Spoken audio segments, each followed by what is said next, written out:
Hello, I'm the awful chef. I want to eat, so I'd better cook something. Tonight we're doing a very simple dish, just pasta and salad.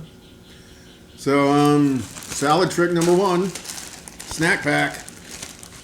1 heart of romaine, 2 people, works out perfectly. Use a salad spinner to wash your lettuce. Always wash your lettuce. Otherwise, you'll end up with a good, healthy little Trader Joe lizard or whatever. Enjoying your salad with you. So, tonight's dinner, pasta. Half a pound of penne, plenty for 2 people. We're going to be using the Magic food processor for 2 people, little one. Dime store size, pick one up cheap. Our main ingredient is roasted red bell peppers.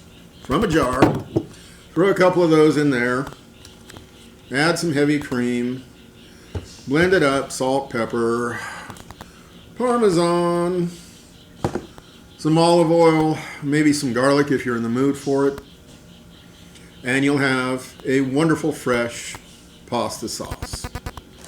Throw on some toasted pine nuts, and yeah, dinner, pasta and a salad. The thing about these simple recipes is that I appreciate it if you'd make them your own. Take the ideas, customize them, love them, and own them. Food like this is simple. It's fast. It can be delicious. Oh, and it can be as personalized as anything you can imagine. Make it your own, love it, enjoy it, and be healthy. And please subscribe too. I got to do that YouTube thing. That's it. Thanks. Bye.